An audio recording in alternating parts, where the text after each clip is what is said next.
Hello बच्चों, तो आज इस वीडियो में हम बताने वाले हैं 20 ऑब्जेक्टिव क्वेश्चन जो कि क्लास 10th बोर्ड परीक्षा 2025 के लिए है। ये है वीवीआई क्वेश्चन हिंदी का, जिसमें व्याकरण भी है और कुछ बुक से भी है। तो आइए हम पहला नंबर का क्वेश्चन देखते हैं। पहला क्वेश्चन में है, कलम का सिपाही किसकी कृति है? तो ऑप्शन में है धर्मवीर, भारती की, अज्ञेय की, जनेन्द्र की, अमृत राय की। तो बच्चों, ये क्वेश्चन में पूछ रहा है कि जो कलम का सिपाही है वो किसकी कृति है? तो ये है अमृत राय की। तो इसका आंसर हो जाएगा डी वाला। तो हम अब बढ़ते हैं अगले क्वेश्चन में। अगला क्वेश्चन है, आधुनिक काल की समय सीमा है, यानी कि आधुनिक काल का समय सीमा क्या है? तो पहला ऑप्शन में है 1919 ईस्वी से 1938 ईस्वी तक। दूसरा ऑप्शन है 1936 से 1943 ईस्वी तक। तीसरा है 1918 ईस्वी से 1950 ईस्वी तक। और चौथा है 1843 ईस्वी से अब तक। तो बच्चों, आधुनिक काल का समय सीमा है 1843 ईस्वी से अब तक, यानी कि इसका आंसर हो जाएगा डी वाला। अब हम देखते हैं तीसरा क्वेश्चन। तीसरा क्वेश्चन में कह रहा है कि महादेवी वर्मा कवित्री है। तो ये इसमें से वह महादेवी वर्मा किसकी कवित्री है? प्रगति युग की, द्विवेदी युग की, छायावाद युग की, प्रयोगवाद युग की। तो महादेवी वर्मा कवित्री है छायावाद की, यानी कि इसका आंसर हो जाएगा सी वाला। अब हम देखते हैं अगला क्वेश्चन। अगला क्वेश्चन में कह रहा है कि गबन की विधा क्या है? इसमें क्वेश्चन में लिखा है कि गबन की विधा है, तो इसका यही अर्थ है कि गबन की विधा क्या है? नाटक है, एकांकी है, उपन्यास है या फिर कहानी है? तो बच्चों, गबन जो है वो एक उपन्यास है। क्या है? उपन्यास। तो इसका आंसर क्या हो जाएगा? सी वाला। अब हम अगला क्वेश्चन देखते हैं। अगला क्वेश्चन में है, कंकाल के लेखक हैं। तो इसमें पूछ रहा है कि कंकाल को किसने लिखा है? तो ऑप्शन में है मुंशी प्रेमचंद, जयशंकर प्रसाद, या फिर निराला, या फिर रामचंद्र शुक्ल ने। तो जो कंकाल है वो जयशंकर प्रसाद ने लिखा है। तो इसका आंसर बी वाला हो जाएगा। अब हम अगली क्वेश्चन देखते हैं। अगला क्वेश्चन में है, आचार्य रामचंद्र शुक्ल किस युग के लेखक हैं? आचार्य रामचंद्र शुक्ल जो है वो किस युग के लेखक हैं? तो है ऑप्शन में शुक्ल युग की, द्विवेदी युग की, शुक्लोत्तर युग की, भारतेंदु युग की। तो बच्चों, आचार्य रामचंद्र जो शुक्ल है वो है शुक्ल युग की, यानी कि ये शुक्ल युग की लेखक है। इसका आंसर ये वाला हो जाएगा। अब हम अगली क्वेश्चन देखते हैं। अगला क्वेश्चन है, शुक्ल युग की समयावधि है। जो शुक्ल युग की समयावधि है वो क्या है? वो है ऑप्शन में 1900 ईस्वी से 1918 तक, 1919 ईस्वी से 1938 तक, 1936 से 1943 तक से 1900 तक। तो बच्चों, जो शुक्ल युग की समयावधि है वो है 1919 से 1938 तक, यानी कि इसका आंसर बी वाला हो जाएगा। अब हम अगली क्वेश्चन देखते हैं। अगला क्वेश्चन है, साकेत रचना है। साकेत जो है वो किसकी रचना है?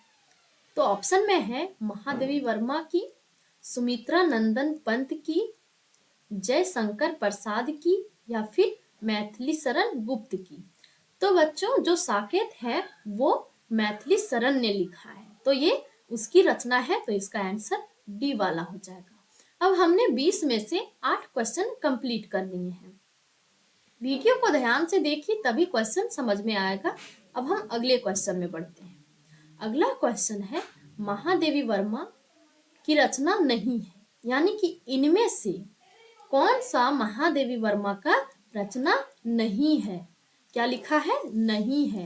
कौन सा नहीं है? तो ये ए ऑप्शन में है निहार, बी में है संध्या गीत, युगांत, दीप शिखा। तो बच्चों जो महादेवी वर्मा की रचना नहीं है वो है युगांत। महादेवी वर्मा ने युगांत नहीं लिखा है, तो इसका आंसर सी वाला हो जाएगा। अब हम 10वीं क्वेश्चन देखते हैं। 10वीं क्वेश्चन में कह रहा है कि हास्य रस की अस्थाई भाव।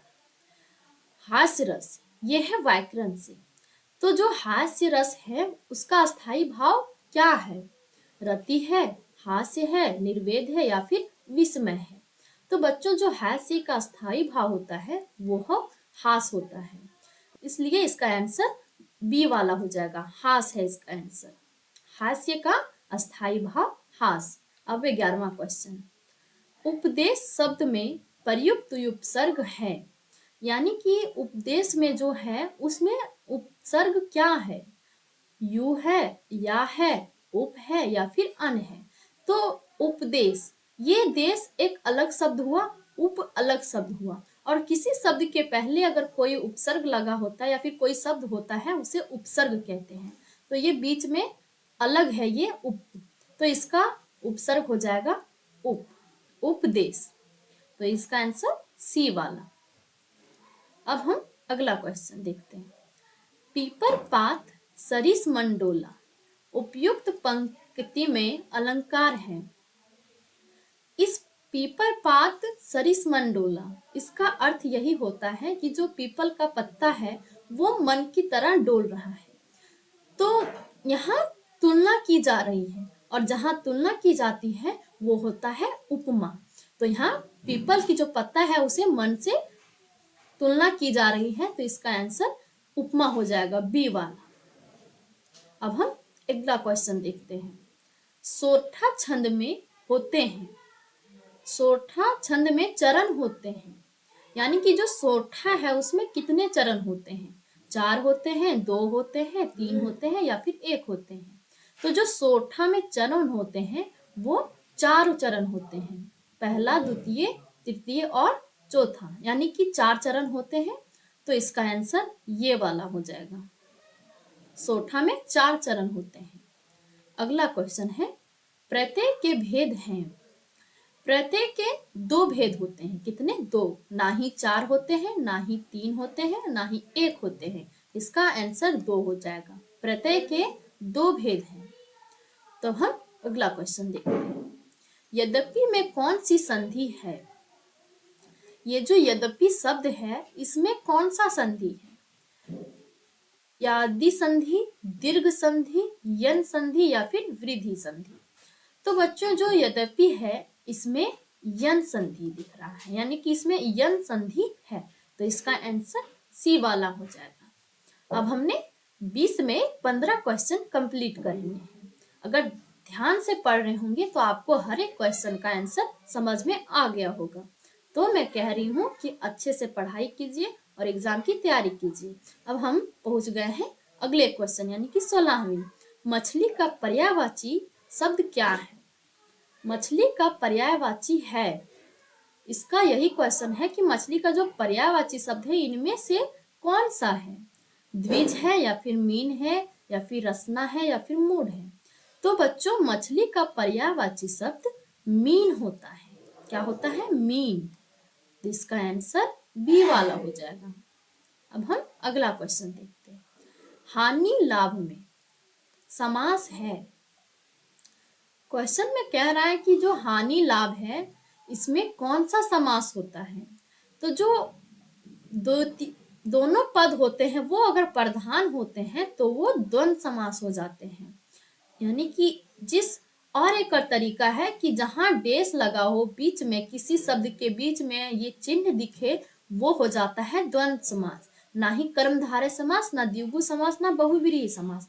कर्मधारय समास में होता है कि पहला पद में विशेषण होता है, कहीं गुण बता रहा होता है, और द्विगु में होता है कि वो संख्यावाचक होता है, 2 पद में संख्यावाचक पहला पद होता है, और बहुव्रीहि समास में कोई तीसरा अर्थ निकलता है, इसलिए यहाँ कोई तीसरा अर्थ नहीं निकल रहा, तो ये हो जाएगा द्वंद्व समास, जो दोनों ही समान हैं, अपने जगह दोनों बड़े हैं। तो अब हम देखते हैं अगला क्वेश्चन। अगला क्वेश्चन में है पठेताम धातु का वचन एवं पुरुष है? तो ये क्या है? प्रथम पुरुष बहुवचन, प्रथम पुरुष द्वितीय वचन, द्विवचन, प्रथम पुरुष एक वचन, मध्यम पुरुष द्विवचन। तो बच्चों जो पठेताम है वो है प्रथम पुरुष द्विवचन, यानी कि इसका आंसर बी वाला हो जाएगा। अब हम अगले क्वेश्चन देखते हैं। अगला क्वेश्चन है गंगा लहरी रचना है। ये जो गंगा है, गंगा लहरी, वो किसकी रचना है? पद्माकर की, बिहारी की, भूषण की, मतीराम की। तो बच्चों जो गंगा लहरी है वो पद्माकर की रचना है। पद्माकर ने ही इसकी रचना की थी। तो इसका आंसर हो जाएगा ये वाला, ये। अब है लास्ट क्वेश्चन। 20वां क्वेश्चन में कह रहा है कि मधु शब्द का द्वितीय विभक्ति बहुवचन रूप है, यानी कि मधु जो शब्द है इसका द्वितीय विभक्ति बहुवचन रूप क्या है? मधुने है, मधुना है, मधुनी है या फिर माधुनी है। तो बच्चों मधु का द्वितीय विभक्ति बहुवचन रूप मधुने होते हैं, यानी कि माधुनी है। इसका आंसर डी हो जाएगा। अब हमारा 20 क्वेश्चन ऑब्जेक्टिव खत्म हो गए। अब एग्जाम का तैयारी अच्छे से कीजिए बच्चों लोग, और जो क्वेश्चन समझ ना आए वो कमेंट किया करें। मैं कोशिश करूंगी उसे सॉल्व करने की और आपके लिए वीडियो बनाऊंगी।